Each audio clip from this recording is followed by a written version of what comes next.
The low-energy Detroit Lions are in a constant state of rebuilding. This we'll get them next year, where they squandered the careers of Barry Sanders and Megatron, and also they just jacked up the value. Oh, Matthew Stafford. If he wasn't in Detroit, Matthew Stafford would be the bee's knees. So everyone's creaming over Matthew Stafford with the Rams this year. Spare me. But the Lions are tearing down after the Matt Patricia era, and they're trying to build back up. They got Brad Holmes from the Rams at GM. They got Dan Campbell. He's going to bite everyone in the kneecaps. It's going to be great. They got Anthony Lynn. Aaron Glenn, I think, is a rising star in the defensive side of the ball. So, sure, could Detroit be competitive this year?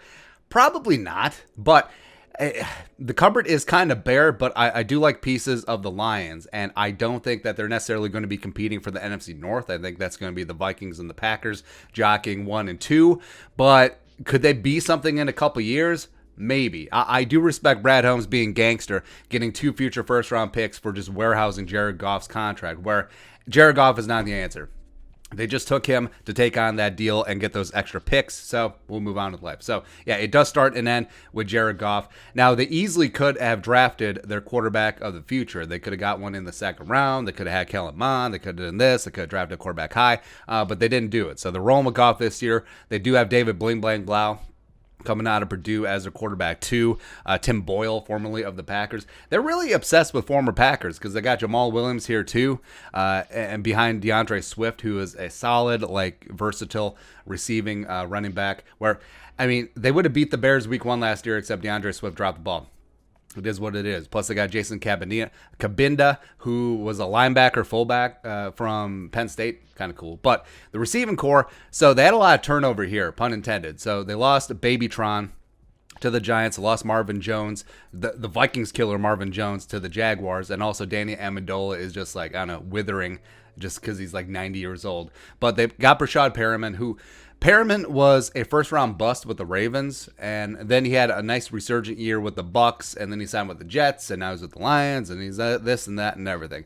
Tyrell Williams is coming over from the Raiders, where he's formerly of the Chargers. I liked him on the outside, but he's probably best suited as a wide receiver 3, wide receiver 4, but now he's basically going to have to start. You have Khalif Raymond, who I thought was really underutilized at Tennessee. I like him coming from the slot. Also got Amon St. Brown coming out of USC. I liked him as a slot option, so getting him in the 4th round was kind of a big deal. Quintez Cephas, even though he's a stupid Badger, I like what he did as a rookie last year as a 5th-round pick.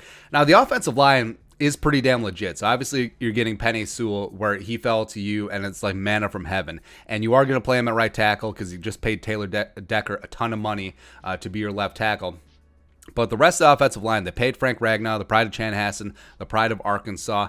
And I do like both of their guards. They were rookies last year. Jonah Jackson in the 3rd coming out of the Ohio State University, as well as Logan Stenberg from Kentucky. So I think eventually they could have a really decent offensive line. Tyrell Crosby, I liked a couple years ago. I believe he was he drafted by Seattle? No, the Lions drafted him. I'm a dummy here. And also, it's funny. So they got Big V, who they paid big money to last offseason.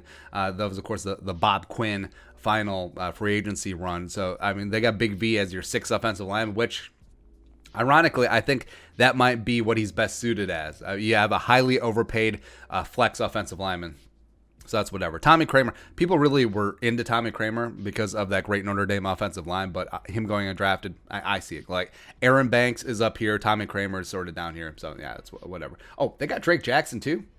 So I did like Drake Jackson out of Kentucky. So they're going full, trying to go outside zone, because Jonah Jackson, Stenberg, and Drake Jackson are all outside zone dudes. Ragnow's sort of scheme agnostic. Then you got T.J. Hawkinson. Made the Pro Bowl last year. I do like him. I like him as a complete tight end. I think that he is like a diet George Kittle, which, Iowa connection is strong for sure. And then the rest of it, it's the rest of the offense. Defensively, so I like what they're doing on the defensive line. So they got Trey Flowers, big-time signee from the Patriots. That's whatever. They kept Akwara. And also, they got Austin Bryant coming in from Clemson. Deshaun Hand is still here chilling. Michael Brockers, who... So after the Rams traded Jared Goff to the Lions for Matthew Stafford, Michael Brockers was talking some mad ish about Jared Goff, man. And then he got traded to Detroit, man. This is Detroit, man. This ain't the Super Bowl. John Pennicini was a really underrated defensive tackle last year coming out of Utah. I really liked him. I think that he definitely played above his weight class last year.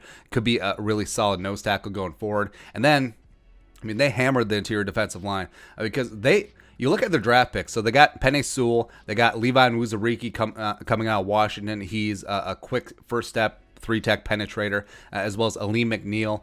Aleem McNeil's a physical freak. I do like all of these draft picks. Derek Barnes coming out of Purdue as well. So you got Sewell, you got Nwuzurike, you got McNeil, and you got Barnes. So it's like 4 of my draft crushes that they just hammered, which I really do love. Jalen Reeves-Maybin, Jamie Collins is still doing the damn thing, sure. And then in the secondary where, I mean, Jeff Okudah last year was supposed to be that guy, a top 5 pick. He just really did not pan out. He dealt with injuries, and it's whatever. It's tough. By the way, it's got to be tough being in Michigan, being an Ohio State dude. It's got to be just a little bit tough. I guess Chris Spielman did it, but it's whatever. Tracy Walker, Will Harris, the veterans. Oh, not Will Harris, but Tracy Walker. And then Corn Elder. Man, how many teams has Corn Elder been on?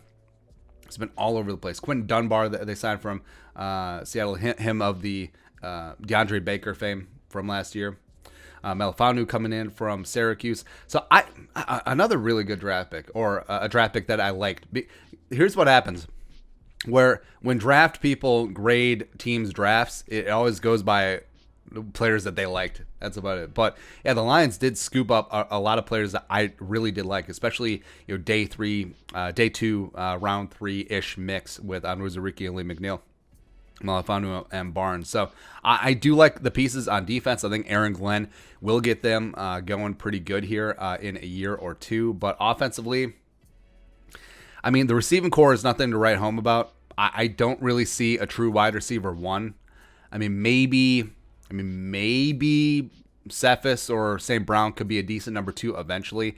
Perriman is that borderline 2-3. Crosby's that 3-4. So I don't see a big-time receiving core. So Jared Goff, I mean, the Rams wide receivers, Cooper Kupp or Robert Woods, are studs, right? I mean, they're not the best duo in the NFL by far, but they're studs. So that is a drop-down. They have a decent offensive line. They got a great tight end. And the running game is sort of meh. It is sort of meh. So I mean, this team has parts that I like. I like the offensive line. I like what they're doing on the defensive front 7. I think they do have some potential stars in Okudah if he can get things turned around. Plus, I like Melifanu in the secondary. But other than that, this could be a tough season. This could be one of those seasons where they go 4-13, 5-12, somewhere in there, and then eventually they start building something. Because if you take a young quarterback, like say they get Kedon Slovis or Spencer Rattler or Sam Howell or Desmond Ridder, no matter what, in this group, I think all of a sudden this team becomes very, very interesting. But as of right now with Jared Goff, I mean, there's a reason why Jared Goff was benched for John Wolford or whatever the hell his name was with the Rams in the playoff game last year, and it wasn't about John Wolford, that's for sure. So that's it. That's the Vikings fans reacting to the Detroit Lions depth chart. Let us know your thoughts in the comment section below. Subscribe for daily Vikings takes. Want to support that work? Post them in the Venmo. But until next time, Skull Production Value.